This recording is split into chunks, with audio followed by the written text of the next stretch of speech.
कृष्णा कृष्णा हरे हरे हरे राम राम हरे ओम विष्णुपादाय भूतले श्रीमते भक्ति वेदांत स्वामिनिति नामिने नमस्ते सरस्वती देवी गौरवाणी प्रचारिणे निर्विशेष शून्यवादी पाश्चात्य देशतारिणे। हरे कृष्ण। ग्रंथराज श्रीमद् भागवतम की ग्रंथराज श्रीमद् भागवतम स्कंद 1 अध्याय 3 और श्लोक संख्या 15 थोड़ा और आ गया था।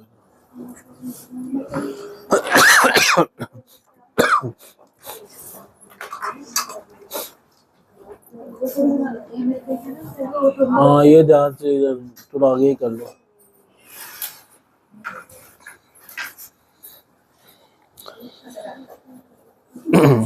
रूपम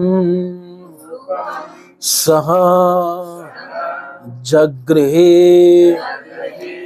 मास्यम चाक्षुषा उद्ददी संप्लवे नावी आरोप्य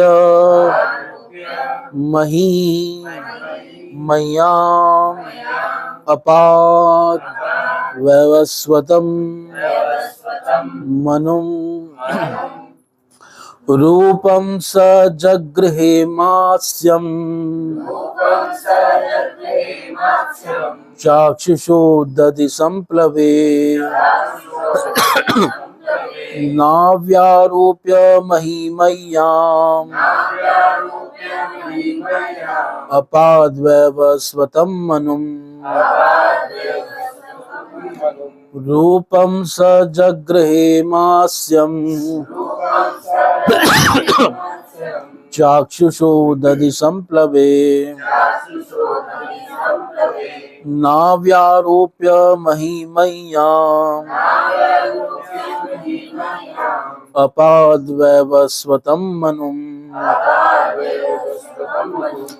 रूपं स जगृहे मास्यम् चाक्षुषो दधि संप्लवे नाव्यारोप्य महिमय्याम अपाद्वैवस्वतं मनुम्। बोलिए।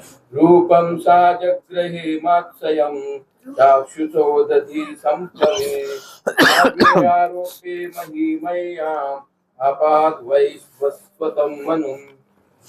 रूपं स जगृहे मात्स्यं चाक्षुषो दधि संप्लवे नाव्यारोप्य महिमय्याम् अपाद्वैवस्वतं मनुम्। रूपं स जगृहे मात्स्यं चाक्षुषो दधि संप्लवे नाव्यारोप्य महिमय्याम् अपाद्वैवस्वतं मनुम्। रूपं स जगृहे मात्स्यं चाक्षुषो दधि संप्लवे नाव्यारोप्य महिमय्याम् अपाद्वैवस्वतं मनुम्। रूपं स जगृहे मात्स्यं चाक्षुषो दधि संप्लवे नाव्यारोप्य महिमय्याम् अपाद्वैवस्वतं मनुम्।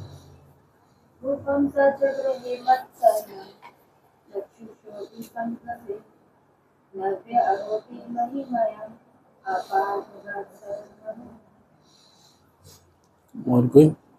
रूपं स जगृहे मात्स्यं चाक्षुषो दधि संप्लवे नाव्यारोप्य महिमय्याम् अपाद्वैवस्वतं मनुम्।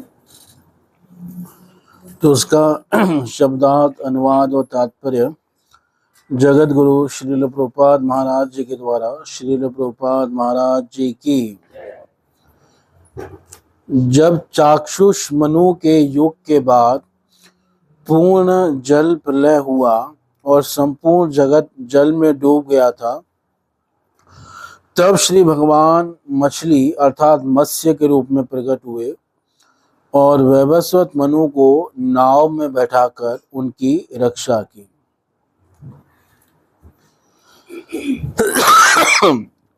तो अब यहाँ पे 10वें अवतार का वर्णन कर रहे हैं और ये 10वां अवतार बता रहे हैं कब हुआ। ये 6ठे मनवंतर में हुआ, चाक्षुष मनवंतर में। तो कह रहे हैं रूपम सजग्रहे, उन्होंने रूप ग्रहण किया। मतलब ग्रहण करने का मतलब है रूप तो पहले से ही था, भगवान ने प्रकट किया। स उन्हीं भगवान ने प्रकट किया, किस रूप को? मास्यम, मत्स्य अवतार लिया। चाक्षुष मनवंतर में क्या हुआ? उद्दधि संप्लवे, प्रलय आया है ना। तो उस समय उस प्रलय में जो है भगवान ने जो है मत्स्य अवतार धारण किया और नाव्य आरोप्य, नाव में जो है बिठाया। और नाव कौन सी थी? पृथ्वी की। मही मैया, पृथ्वी को ही भगवान ने क्या किया? नाव बना लिया। और अपाद वैवस्वतम मनु, वैवस्वत मनु की क्या की? रक्षा की। उस यहाँ पे जैसे चाक्षुष जो थे वो 6ठे मनवंतर के वो थे, मनु। थे। तो जो 7th वाले थे व्यवस्था, वो पहले ही आ गए थे। वो पिछले जन्म में सत्यव्रत महाराज थे। पिछले जन्म में दक्षिण भारत के द्रविड़ देश के राजा थे, उनका नाम था सत्यव्रत। तो उन सत्यव्रत की रक्षा की महाराज ने। और जो अगले जन्म में क्या बने? वैवस्वत मनु बने। तो मतलब अभी वो बने नहीं, वो वही वो सत्यव्रत है। हाँ, वो सत्यव्रती हैं। सत्यव्रत की रक्षा की, वैवस्वत की रक्षा नहीं की। ये भविष्य की संज्ञा है। जिसकी रक्षा की वो वैवस्वत मनु नहीं है, वो कौन है? सत्यव्रत है। और सत्यव्रत को ही क्या बनना है? वैवस्वत मनु बनना है। तो इसमें मैं कह रहा था थोड़ा विरोधाभास है इन श्लोकों में, मतलब इस अवतार लीला में। तो पहले प्रभुपाद जी के शब्दों से पढ़ लेते हैं, फिर हम व्याख्या करेंगे। ठीक है। तात्पर्य, श्रीमद् भागवत के मूल भाष्यकार श्रीपाद श्रीधर स्वामी के मतानुसार प्रत्येक मनु के परिवर्तन पर सदैव ही प्रलय नहीं होता। जब मनु बदलते हैं तो उस समय क्या नहीं होता? प्रलय नहीं होता। ये कौन कह रहा है? श्रीधर स्वामी। हाँ, श्रीधर स्वामी कह रहा है। श्रीधर स्वामी भागवतम के सबसे पहले टीकाकार हैं, इसलिए उन्हें मूल भाष्यकार कहा जाता है। जैसे जो हैं, तो वो यही बात कह रहे हैं श्रीधर स्वामी। मैं श्रीधर स्वामी के शब्दों में आपको पढ़ के बता देता हूँ कि वो क्या कह रहे हैं और अन्य आचार्य क्या कह रहे हैं। तो श्रीधर स्वामी कह रहे हैं मत्स्य अवतारम आह। अब किसका वर्णन कर रहे हैं? मत्स्य अवतार का। रूपम इति, भगवान ने रूप ग्रहण किया। चाक्षुष मनवंतरे, चाक्षुष मनवंतर ने। यह उद्दधि नाम संप्लव संशील तस्मिन, जब जो है मनवंतर समाप्त हुआ तब की बात है। तो श्रीधर स्वामी क्या कह रहे हैं? यद्यपि मनवंतर अवसाने प्रलयो नास्ति, यद्यपि मनवंतर जब खत्म होता है तो प्रलय नहीं होती। क्योंकि प्रलय कब होती है? कब बताया था? ब्रह्मा जी के 1 दिन के बाद। हाँ, 1 दिन के बाद, है ना, ब्रह्मा जी की रात में। तथापि केनचित कौतुकेन, फिर भी कोई कौतुक दिखाने के लिए, लीला दिखाने के लिए सत्यव्रताय, सत्यव्रत राजा को माया प्रदर्शिता, माया के द्वारा भगवान ने एक प्रलय की सृष्टि कर दी। एक्चुअल में प्रलय नहीं हुई थी, क्या हुआ था? माया के द्वारा प्रलय। ऐसा भगवान ने एक और भक्त के साथ भी किया था। किसके साथ? जहाँ भगवान ने उनको भी प्रलय दिखाई दी थी, याद है?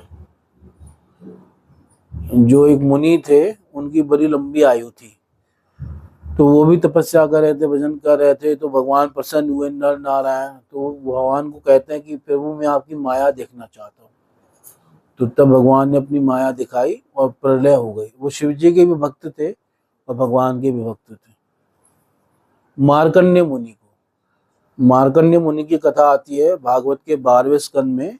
तो उनको भगवान ने माया का ऐसा प्रभाव दिखाया कि एक ब्रह्मा के पूरी रात वो जो है भटकते रहे उस प्रलय कालीन जल में, और ना इतना जल ही जल है चारों तरफ, स्वर्ग तक जल में डूबा हुआ है। और फिर वो लास्ट में क्या देखते हैं, वटस्य पत्रस्य फुटे शयानम बालम मुकुंदम मनसा स्मरामि, कि वट वृक्ष के एक पत्ते पर एक बच्चा लेटा हुआ है ना, वो अपने पैर का अंगूठा क्या कर रहा है, चूस रहा है ना। इस प्रकार से वो देखते हैं श्री कृष्ण बालक के रूप में होते हैं।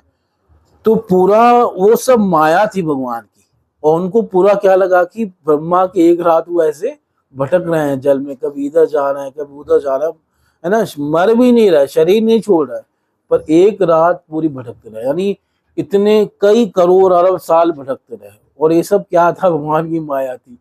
अरे वापस फिर उसी आश्रम में आ गए, वहीं पे आ गए, और ज्यादा समय भी नहीं बीता। तो ऐसा ही भगवान ने कौतुक दिखाया किसको, नहीं, ऐसा ही कौतुक दिखाया किसको, मैं ये कह रहा हूँ, जैसा मार्कंडेय को दिखाया था ऐसा ही किसको दिखाया, सत्यव्रत को। सत्यव्रताय माया प्रदर्शिता यथा अकांडे मार्कंडेयायति। श्रीधर स्वामी कहते हैं जैसे मार्कंडेय को दिखाई थी वैसे इसको भी दिखाई। मही मय्याम नावी नौका रूपायाम, जो पृथ्वी है वो ही नौका रूप बन गई थी। मय्याम इति अर्थ अपाद रक्षितवान, अपाद का मतलब रक्षा की। वैवस्वतम इति भाविनी संज्ञा, यानी भविष्य की संज्ञा है, उस समय उनका नाम वैवस्वत नहीं था। तो ये श्रीधर स्वामी का मानना है कि ये प्रलय वास्तविक प्रलय नहीं थी, ये क्या था, एक माया की द्वारा भगवान के द्वारा रचित थी, और अपने भक्त को भगवान ने दिखाई, जिनका नाम था सत्यव्रत। अब आगे सुनिए। श्रीमद् भागवत के मूल भाष्यकार श्रीपाद श्रीधर स्वामी के मत अनुसार प्रत्येक मनु के परिवर्तन पर सदैव ही प्रलय नहीं होता, फिर भी चाक्षुष मनु के कार्यकाल के पश्चात यह प्रलय सत्यव्रत को अद्भुत लीला दिखाने के उद्देश्य से किया गया। लेकिन श्रील जी गोस्वामी ने प्रामाणिक शास्त्रों यथा विष्णु धर्मोत्तर, मार्कंडेय पुराण, हरिवंश आदि से निश्चित प्रमाण प्रस्तुत किया है कि प्रत्येक मनवंतर के बाद प्रलय होता है, यानी प्रत्येक मनु के बाद प्रलय होता ही है। श्रील विश्वनाथ चक्रवर्ती ने भी श्रील जी गोस्वामी का अनुमोदन किया है, और भागवतामृत में से प्रत्येक मनु के पश्चात ऐसे जल प्रलय के उदाहरण दिए हैं। इसके अतिरिक्त श्री भगवान अपने भक्त सत्यव्रत पर विशेष अनुग्रह प्रदर्शित करने हेतु इसी विशेष युग में स्वयं अवतरित हुए। तो अब हमारे आचार्य क्या कह रहे हैं, जीव गोस्वामी जी क्या कह रहे हैं, और विश्वनाथ चक्रवर्ती जी कि प्रलय मलवंतर में के बाद क्या होता है, प्रलय होता है। तो उनके शब्दों में भी पढ़ लेते हैं। तो ठीक है, इसमें कुछ होता है या नहीं होता है, वही चर्चा करेंगे ना। तो अभी आचार्यों का मत जान लेते हैं ना पहले। तो श्री जी गोस्वामी लिखते हैं क्रम संदर्भ में, रूपम इति चाक्षुष मनवंतरे तद अंते, यानी चाक्षुष मनवंतर का मतलब है कि चाक्षुष मनवंतर के अंत में ये भगवान ने अवतार लिया।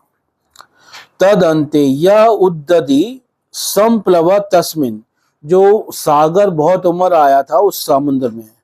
वैवस्वत इति भाविनी संज्ञा, वैवस्वत जो नाम यहाँ पे है ये तो भविष्य की संज्ञा है। सत्यव्रतस्य, तो आगे कह रहे हैं प्रति मनवंतर अवसान्य अपि प्रलय श्रूयते, प्रत्येक मनवंतर के समाप्त होने के बाद भी प्रलय सुना जाता है, प्रलय होता है, ऐसा शास्त्र में कहा गया। यथा विष्णु धर्मोत्तरे प्रथम कांडे, विष्णु धर्मोत्तर एक ग्रंथ है, उसके प्रथम कांड में कहा गया है जहाँ प्रश्न कर रहे हैं मन्वंतरे परीक्षीणे कीदृशी द्विज जायते, ये प्रश्न कर रहे हैं वज्रनाभ इत्यादि श्री वज्र प्रश्नस्य मन्वंतरे परीक्षणेति मार्कंडेय दत्तोत्तर, और मार्कंडेय मुनि उत्तर दे रहे हैं। तो प्रश्न कौन कर रहे हैं? वज्रनाभ जी कर रहे हैं। ये कौन है वो? वज्रनाभ कौन है? कौन है वज्रनाभ? प्रद्युम्न के पुत्र अनिरुद्ध, अनिरुद्ध के पुत्र वज्रनाभ, यानी श्री कृष्ण के पुत्र प्रद्युम्न, प्रद्युम्न के पुत्र अनिरुद्ध, अनिरुद्ध के पुत्र वज्रनाभ।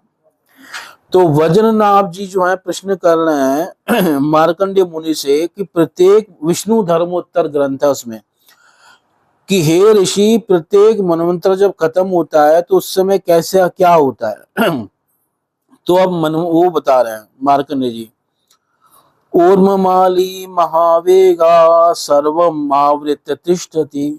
वो कह रहे हैं कि महान वेगों से समुद्र सब ओर से आता है और पूरी पृथ्वी आदि को सबको क्या कर देता है? ये डुबो देता है।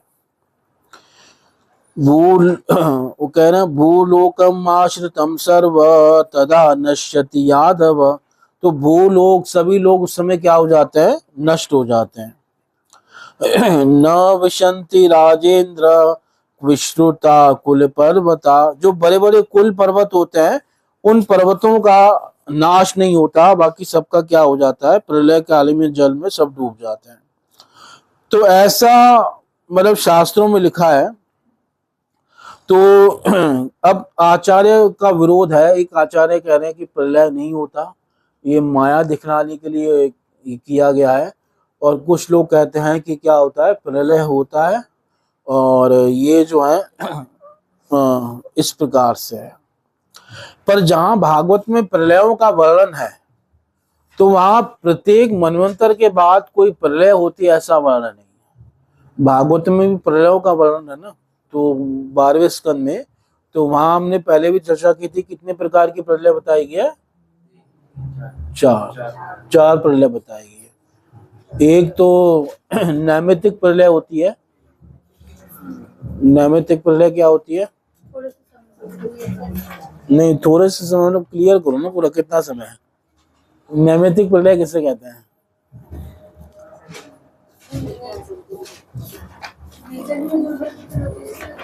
नहीं नहीं, हाँ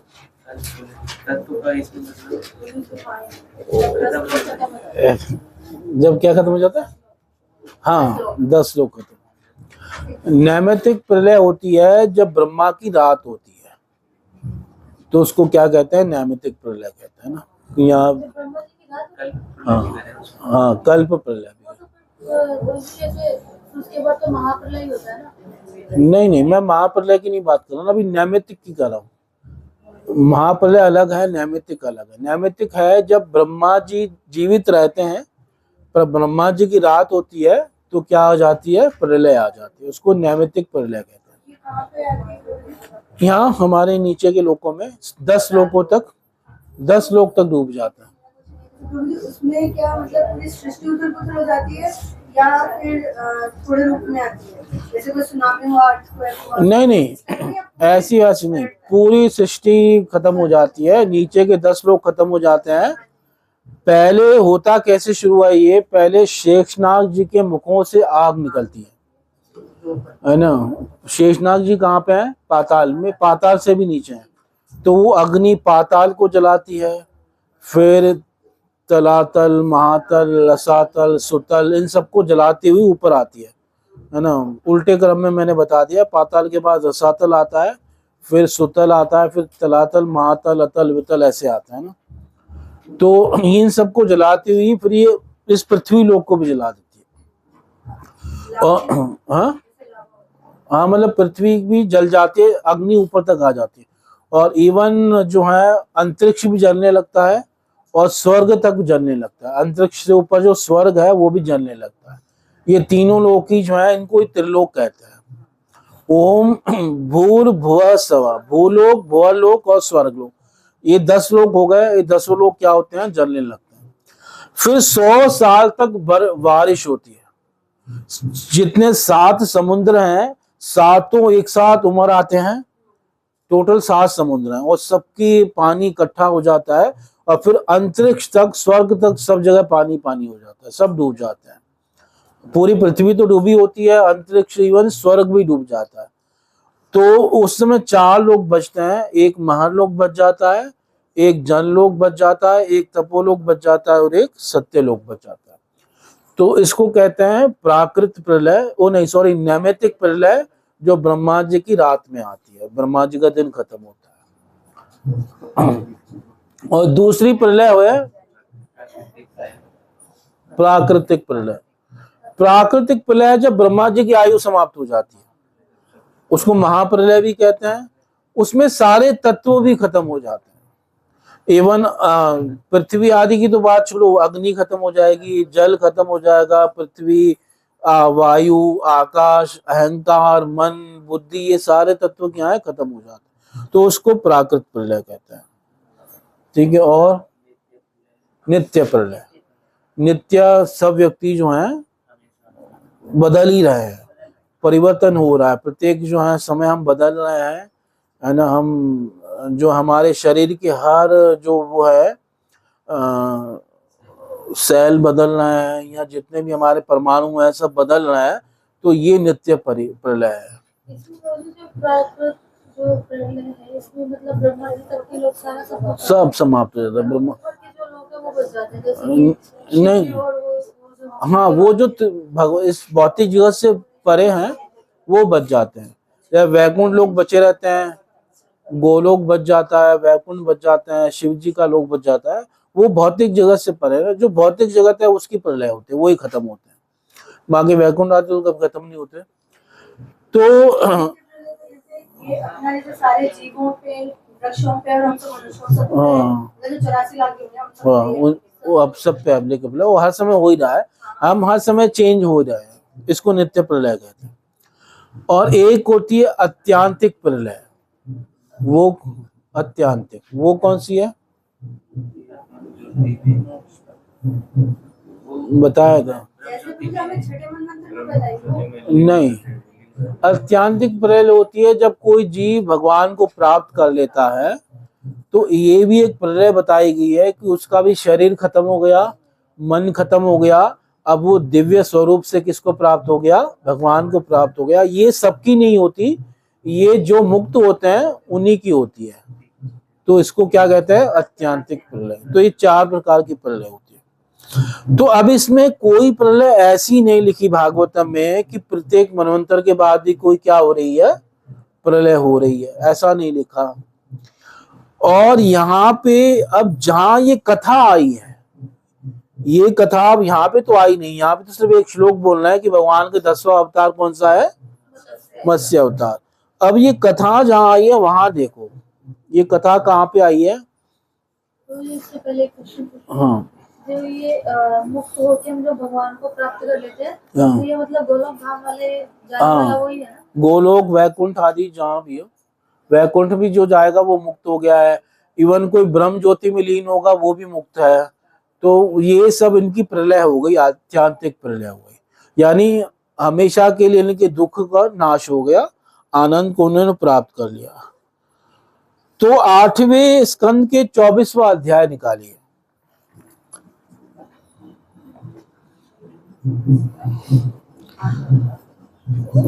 यहाँ तो नेटवर्क नहीं आ रहा।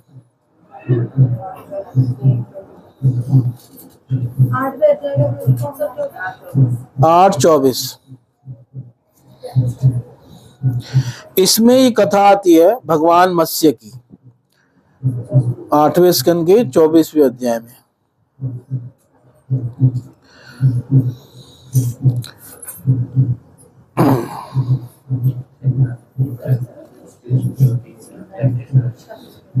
एक मिनट मैं भी निकालूं। 24वां अध्याय अंतिम अध्याय 8वें स्कंद का। तो वहां पे भगवान मत्स्य की कथा है।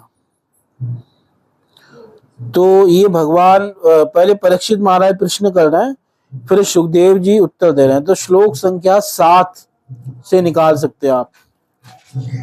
8, 24, 7 है ना। तो इसमें क्या कह रहा है, आसीद अतीत कल्पांते ब्राह्मो नैमेति कोलय समुद्रोपपुलतास्तत्र लोका भूरादयो नृप। कह रहे हैं अतीत कल्पांते, पिछले कल्प के अंत में, आसीत हुआ, क्या हुआ, ब्राह्मो नैमित्तिकोलय, नैमित्तिक प्रलय हुई। अभी जो बताए थे नैमित्तिक प्रलय कि हर कल्प के अंत में होती है ब्रह्मा जी का, तो वही बात यहाँ सुखदेव जी कह रहे हैं कि एक बार पिछले कल्प के अंत में क्या हुआ, नैमित्तिक प्रलय हुआ। समुद्र उपपुलुतास्तत्र, उस समय सारे समुद्र ऊपर आ गए और भू आदि जो लोग थे ये सब क्या हो गए, डूब गए उसमें, है ना। तो उसी समय क्या हुआ, काले नागत निद्रस्य, अगला श्लोक पढ़ रहा हूं, धातु शिशैशोर बलि मुखतो निसृतान वेदान हयग्रीवो अंत के हरत। उस समय रात के समय ब्रह्मा को नींद आने लगी, क्योंकि ब्रह्मा जी थक गए थे, उनको नींद आ रही थी, है ना, कि भाई रात हो गई है ना, अब नींद आ रही है, अब ये बंद सेवा बंद करो, है ना। जैसे आप लोगों ने कहा ना भाई शाम को कथा वथा नहीं सुनेंगे, तो ब्रह्मा जी को भी क्या है, नींद आने लगी। काले न आगत निंद्रस्य, तो उनके अंदर सोने की इच्छा हुई। तो जैसे ही वो सो रहे थे तो उनके मुख से क्या गिर पड़े, वेद गिर पड़े। मुख तो निसृतान वेदान, और उसी समय उनके पास में एक दैत्य था हयग्रीव, और उसने वेदों को क्या कर लिया, चुरा लिया। ज्ञात्वा तद्दानवेन्द्रस्य हयग्रीवस्य चेष्टितं ददार शफरी रूपम भगवान हरिरीश्वर। तो भगवान ने उस हयग्रीव की चेष्टा को जान लिया और भगवान ने तुरंत मत्स्य रूप धारण किया, शफरी रूप ना मत्स्य रूप, और उन्होंने जो है वेदों की क्या की, रक्षा की। तो उसी समय उन्होंने क्या किया, अब वो कथा बता रहे हैं कि उस समय एक राजा थे जिनका नाम था सत्यव्रत महाराज। कौन से राजा थे, सत्यव्रत, है ना। वो नारायण के भक्त थे और तपस्या कर रहे थे, और है ना केवल जल पीकर वो रह रहे थे, मतलब एक बार मेरी कठोर तपस्या में लगे हुए थे। और वो जो सत्यव्रत महाराज थे वो इस कल्प में क्या हुए हैं, तो वो बता रहे हैं, यो वसो अस्मिन् महाकल्पे तनया स विवस्वत श्राद्ध देव इति ख्यातो मनुत्वे हरणार्पत। वही सत्यव्रत महाराज वर्तमान महाकल्प में विवस्वान सूर्य के पुत्र श्राद्ध देव के नाम से विख्यात हुए, और उन्हें भगवान ने वैवस्वत मनु बना दिया। यानी वही क्या है, वैवस्वत मनु है, और वो पिछले कल्प में क्या थे, सत्यव्रत, है ना। तो ये बात किसकी बता रहे हैं यहाँ पे, नहीं ये बात क्या अभी क्या किसकी बात है, पिछले कल्प की। जब पिछले कल्प में क्या हुआ था, प्रलय हुआ था, तो उस समय ये महाराज हुए थे। तो एक दिन क्या कर रहे थे, वो जल तर्पण कर रहे थे कृतमाला नदी में, और जैसे ही उन्होंने अंजलि में जल लिया तो एक छोटी सी मछली के रूप में भगवान उनके हाथों में आ गए, और फिर वो वापस उसी मछली को किसमें डालने लगे, कृतमाला नदी में डालने लगे। तो जैसे ही वो डाले तो मछली क्या कहती है बड़ी करुणा से कि भाई ए राजन, मुझे इस जल में मत डालिए, क्योंकि हमारी जो जाति में ना बहुत द्रोह होता है, एक मछली दूसरी मछली को क्या है, खा जाती है। तो इसलिए मैं आपसे प्रार्थना कर रही हूँ, आप मेरी रक्षा कीजिए और मुझे इसमें मत डालिए। तो सत्यव्रत महाराज के अंदर कृपा आ गई, तो उन्होंने क्या किया, उसको अपने कमंडलों में रख दिया, है ना। उन्होंने कहा चल यहाँ पे रख देता हूँ, और वो जैसे उन्होंने कमंडल में रखा तो एक रात्र में इतनी बड़ी हो गई कि वो कमंडल उसके लिए क्या पड़ने लगा, छोटा पड़ने लगा। तो उसके बाद वो मछली कहती है कि महाराज मैं इस कमंडलों में तो नहीं रह पा रही, आप किसी और स्थान में मुझे रखिए जहां मैं सुख से रह पाऊं।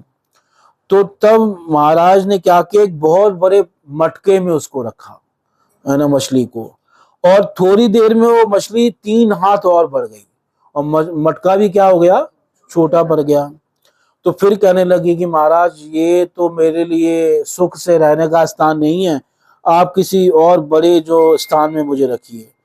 तो वो उनको जो है एक सरोवर में डाल देते हैं महाराज, और वो तुरंत क्या हो जाती है, इतनी बढ़ जाती है कि वो जो है कहते हैं कि सरोवर के जितना आकार ले लेती है वो मछली जो है। फिर वो कहते हैं महाराज ये स्थान भी मेरे लिए क्या हो रहा है, छोटा पड़ रहा है, कोई आप और बड़े सरोवर में रखिए मुझे। तो वो इससे भी बड़े सरोवर में, जो जिसका जल कभी खत्म न हो, ऐसे सरोवर में रख देते हैं। पर जिसमें भी स्थान में रखा वो तुरंत उस स्थान का रूप धारण कर लेती थी, है ना। ऐसे कई सरोवर चेंज कर दिए, उससे बड़ा, वो तुरंत वो उतनी बन जाती थी। तो उन्होंने कहा कि ये सब स्थान मेरे लिए ठीक नहीं है। तो फिर अंत में एक ही स्थान बचा, समुद्र। तो महासमुद्र में डालने लगे, समुद्र में, सागर में।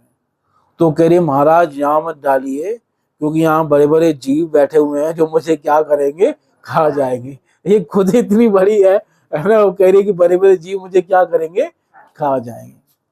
तो वो समझ गया कि भाई ये कोई साधारण मछली तो नहीं है, ये ना मेरे को मोहित करने के लिए भगवान ही आ गए हैं। तो तब वो कह रहे हैं एवं विमोहितस्ते न वदता वल्गु भारतिम तमाको भवानस्मान मत्स्य रूपेण मोहयन। तो कहने लगी आप कौन हैं जो मत्स्य रूप में मुझे मोहित कर रहे हैं और इतनी मधुर वाणी बोल रहे हैं, और ऐसा जो प्रभाव है किसी जलचर में नहीं होता कि जलचर को इतनी जल्दी क्या होने लग जाए, वृद्धि करने लग जाए। और न मैंने ऐसा कभी देखा न सुना, है ना, क्योंकि आप में ऐसी शक्ति है कि आप 400 कोस के हो गए, 400 कोस के जितने आपका जो है घेर शरीर बढ़ गया है। तो आप अवश्य सर्वशक्तिमान भगवान हरि हैं, जो जीवों के अनुग्रह के लिए आपने जलचर का रूप क्या किया है, धारण किया है। तो फिर भगवान अपना बताते हैं कि हाँ मैं जो है हाँ, भगवान इस प्रकार से बताते हैं कि जो है मैंने तो भगवान क्या करें, वो बताते हैं कि हे सत्यव्रत, आज से 7वें दिन ये जो सारे लोग हैं क्या हो जाएंगे, तीनों लोग प्रलय के समुद्र में डूब जाएंगे। और तुम क्या करना, उस समय जब तीनों लोग प्रलय कालीन जल राशि में डूबने लगेंगे, तब मेरी प्रेरणा से तुम्हारे पास एक बहुत बड़ी नौका आ जाएगी, नाव आएगी, और उसमें तुम सारी प्राणियों के सूक्ष्म शरीरों को लेकर, है ना, सारे बीजों को लेकर सप्तऋषियों के साथ उस नौका पर चढ़ जाना, और समस्त धान्य, छोटे बड़े अन्य प्रकार के जितने बीज है उनको रख लेना। और उस समय एकमात्र महासागर लहराता होगा, प्रकाश कहीं पे नहीं होगा, रोशनी नहीं होगी, केवल ऋषियों के दिव्य ज्योति के सहारे तुम कुछ चीजें देख पाओगे, और बिना किसी विकलता के तुम उस बड़ी नाव पे चढ़कर चारों ओर विचरण करना। और जब इस प्रकार जल प्रचंड फैलता जाएगा और आंधी के कारण तुम्हारी नाव भी डगमगाने लगेगी, क्योंकि प्रलयकालीन जल है और हवा भी बड़ी तेज चलेगी, तो तुम्हारी नाव भी क्या होगी, डगमगाएगी। तुम घबराना मत, तुम मेरा स्मरण करना, और उस समय मैं वहां प्रकट हो जाऊंगा, और वासुकी नाग की रस्सी बनाकर अपनी नाव को मेरी सींग से क्या कर देना, बांध देना, और मैं पूरे एक कल्प तक प्रलयकालीन जल में विहार करूंगा, और तुम लोग और सप्तऋषि मेरे साथ विहार करना। और उस समय जो तुम मुझसे जिज्ञासा करोगे, जो प्रश्न करोगे, मैं उन्हें सबका तुम्हें उत्तर दूंगा। तो इस प्रकार से 7वें दिन ऐसी प्रलय आती है जब भगवान बोल के गए थे, और फिर चारों तरफ से जल ही जल आने लगता है, समुद्र बढ़ जाते हैं। तो उस समय भगवान का जब वो स्मरण करते हैं, नौका तो उनके पास पहले ही आ जाती है, और जैसे यहाँ पृथ्वी को नौका बना लेते हैं, और जैसे वो भगवान का स्मरण करते हैं, सप्तऋषि कहते हैं कि आप भगवान का स्मरण करो, और भगवान प्रकट होते हैं मत्स्य के रूप में, और वासुकी नाग की सहायता से वो उनके सींग में अपनी नाव बांध देते हैं और प्रलय कालीन जल में भगवान क्या करते हैं, विहार करते हैं और सत्यव्रत महाराज की क्या करते हैं, रक्षा करते हैं और वही फिर क्या बने इस कल्प में, व्यवसत मनु। तो अब सुखदेव जी ने जो यहाँ कथा सुनाई है तो उससे तो लगता है कि ये जो प्रलय आई थी वो प्रलय कब आई थी, पिछले कल्प में, पिछले कल्प के अंत में आई थी, है ना। और छठे मनवंतर में ऐसा कुछ नहीं हुआ, है ना, वो तो ऐसा लिख रहे हैं। पर जो अब श्लोक में शब्द है, श्लोक में शब्द क्या है जो हमने आज पढ़ा, रूपम सजग्रहे मास्यम चाक्षुषो दधि संप्लवे, कि भगवान ने चाक्षुष मनवंतर में ये रूप धारण किया, क्योंकि इसमें चाक्षुष एक शब्द है ना, आज के श्लोक में है कि नहीं है, रूपम सजग्रहे मास्यम। तो इसी के आधार पर अब ऋषि हमारे आचार्यों ने क्या माना कि अवतार कब लिया भगवान ने, चाक्षुष मनवंतर में। अगर इस श्लोक को छोड़ दें और भागवत की मूल कथा वो पढ़ें तो उससे तो पता चलता है कि अवतार कब लिया, पिछले कल्प के अंत में लिया। पर अगर इस श्लोक को लेते हैं तो पता चलता है कि अवतार कब लिया, छठे मनवंतर के अंत में। और फिर छठे मनवंतर के अंत में अब दो चीजें माननी पड़ेगी कि यहाँ तो मनवंतर के अंत में प्रलय होती है, जैसा जी गोस्वामी कह रहे हैं, तो प्रलय हुई और भगवान ने रक्षा की। या फिर दूसरी बात ये मान ले कि प्रलय तो होती नहीं है पर कोई माया दिखलाई सत्यव्रत महाराज को और तब भगवान ने ऐसा दिखाया। तो यहाँ पे कुछ आचार्य ये कहते हैं कि चाक्षुष का मतलब यहाँ चाक्षुष मनवंतर नहीं है, यहाँ चाक्षुष का मतलब यह है कि जब 14 मनु बीत जाते हैं तो 14 मनुओं के बीतने के समय कोई यहाँ चाक्षुष कहा है, यानी ये भी भाव यही है कि पूरा कल्प बीत गया तो उसके बाद में भगवान ने क्या लिया, मत्स्य अवतार लिया और रक्षा की किसकी, सत्यव्रत की। तो एक अर्थ व्याख्या लोगों ने ये भी की है ना। तो कुछ कुछ व्याख्या ये करते हैं और कुछ कुछ ऐसे संकेत भी मिलते हैं। आचार्य कहते हैं कि देखो जैसा भागवत में वर्णन है ऐसे तो प्रलय होती भी नहीं है। जैसे अभी हमने बताया ना कि भगवान मत्स्य ने कहा था कि आज से 7वें दिन क्या हो जाएगी, प्रलय हो जाएगी। तो हमारे आचार्य कहते हैं ऐसे तो प्रलय होती भी नहीं है।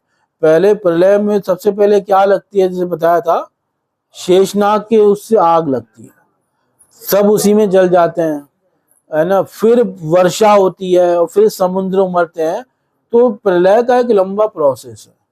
तो इसलिए ये जो भागवत में सुखदेव जी भी बता रहे हैं तो लगता है कि कोई अपने भक्त के ऊपर कृपा करने के लिए उनको ही अपनी कोई माया की लीला के द्वारा भगवान ने क्या दिया है, प्रलय दिखाई है। एक्चुअल में जो प्रलय होती है वो ऐसे होती भी नहीं कि अचानक भगवान ने आया और कह दिया 7वें दिन सब कुछ नष्ट हो जाएगा, है ना, ऐसा भी नहीं होता। तो कुछ आचार्य ये कहते हैं और कुछ कहते हैं कि मतलब जो मनवंतर के अंत में भी हुआ तो ये भी ऐसा नहीं कि हर मनवंतर में ऐसा कुछ होता है। हाँ, छठे मनवंतर में ऐसा एक बार हुआ जब प्रलय हुई और उस प्रलय के बाद जो है भगवान मत्स्य प्रकट हुए और उन्होंने जो है ये, पर वो ब्रह्मा जय की रात वाली प्रलय नहीं है, ये एक छोटी सी प्रलय है पर प्रलय है। और इसमें जो है भगवान क्या हुए, प्रकट हुए और सत्यव्रत महाराज की रक्षा की। तो कहने का मतलब क्या समझे हम कि ये नैमित्तिक प्रलय तो नहीं है, क्योंकि ऐसी प्रलय नैमित्तिक नहीं होती।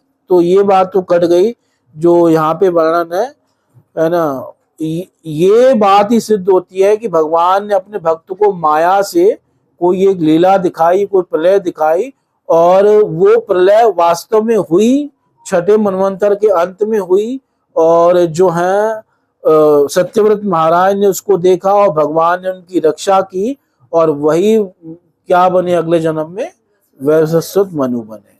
तो ये छठे मनवंतर में एक ऐसी प्रलय आई थी, क्योंकि भागवत में एक जगह ऐसा लिखा है, चौथे स्कंद में भी एक जगह ऐसा लिखा है कि छठे मनवंतर के अंतर में सब नष्ट हो गए, ऐसा वर्णन आता है। तो उससे भी बात मैच करती है कि छठे मनवंतर में सब नष्ट हो गए।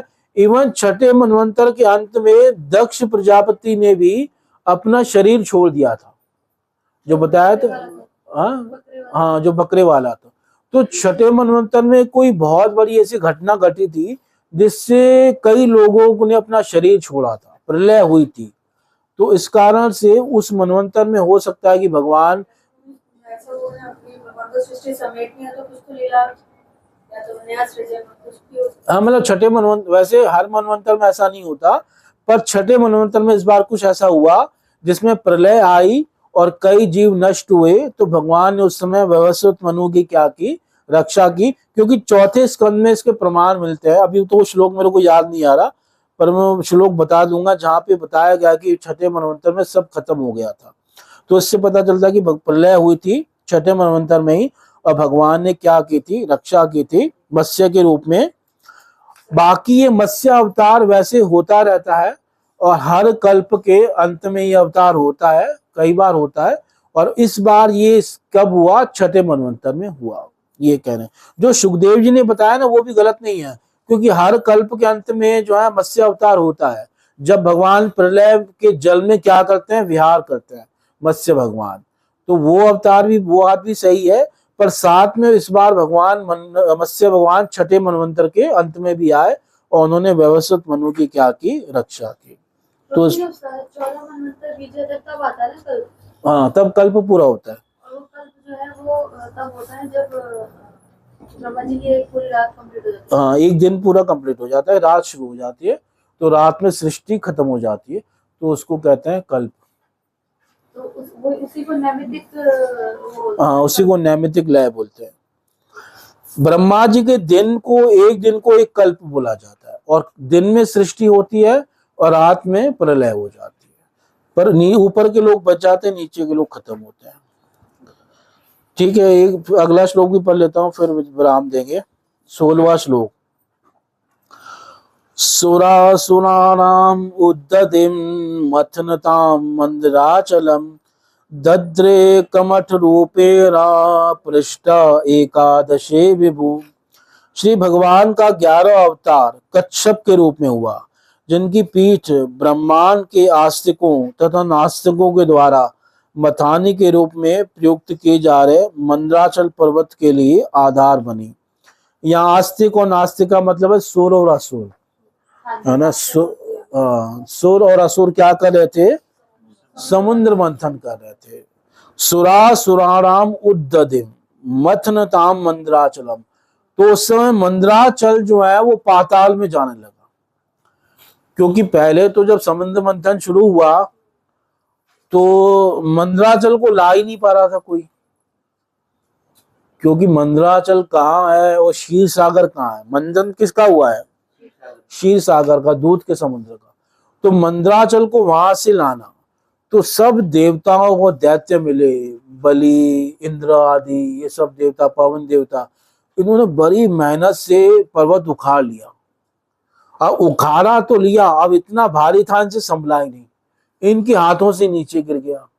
अब कई देवता, कई दैत्य जो है चटनी बन गए उनके, है ना, पिस गए पूरा, है ना। हाँ सही में उनके हाथों से ऐसे गिर गया।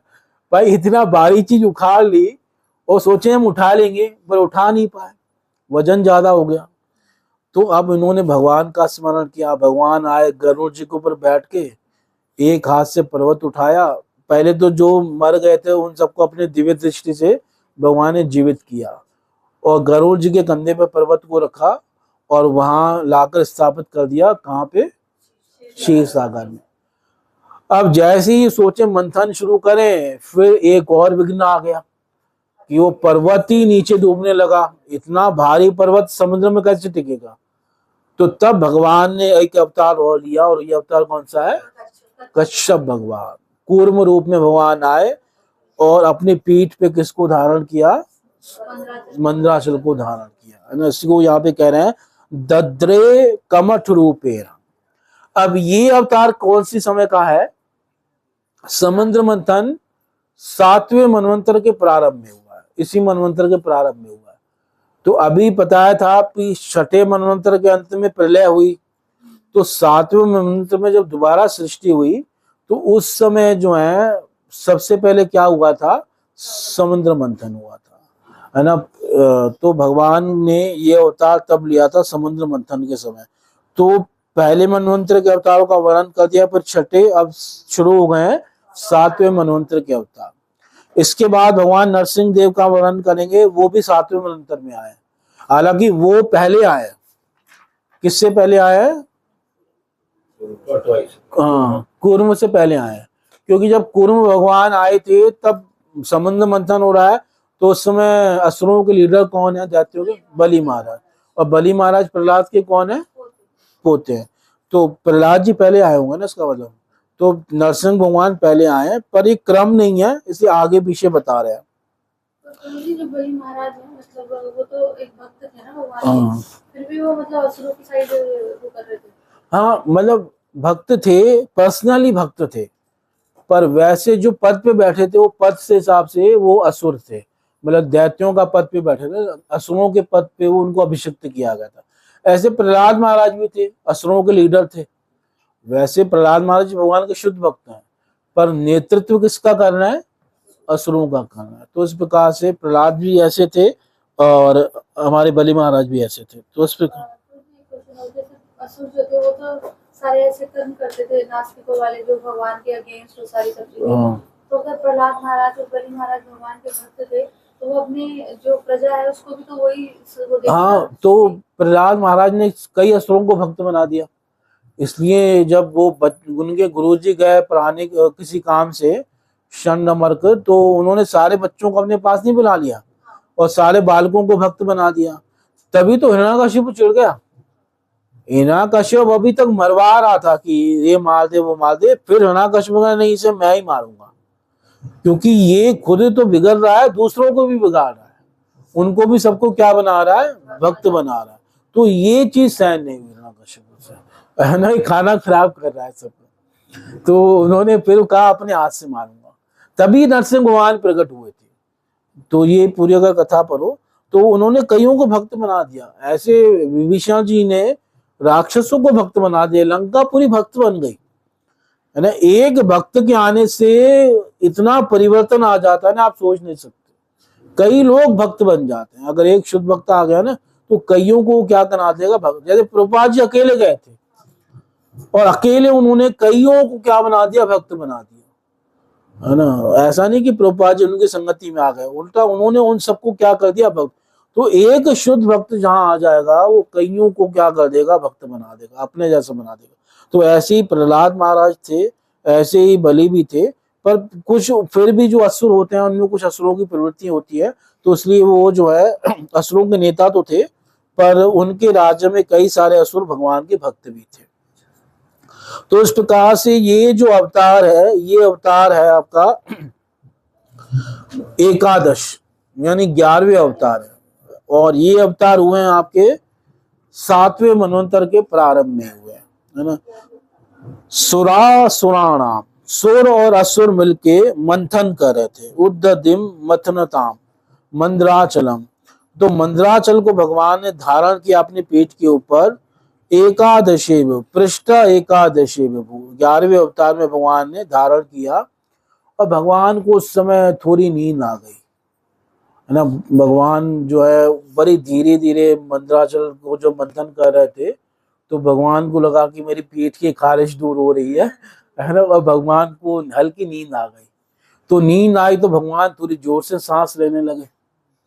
तो सांस लेने लगे तो समुद्र में ऐसी जो है, मतलब समुद्र को धक्का लगा कि समुद्र आज तक शांत नहीं हो पाया। ये जो समुद्र में लहरें उठती है ना, जब समुद्र कभी शांत नहीं रहता, वो भगवान ने एक बार जोर से सांस ली थी, वो चोट समुद्र को आज तक है। और ये बात भागवत में ही लिखी हुई है। अगर आप भागवत पढ़ो 12वें स्कंद में ये बात आती है, 12वां 13:4। बस ये श्लोक पढ़ के फिर विराम देंगे, फिर आगे प्रसाद का टाइम भी हो रहा है। अभी नहीं आया होगा।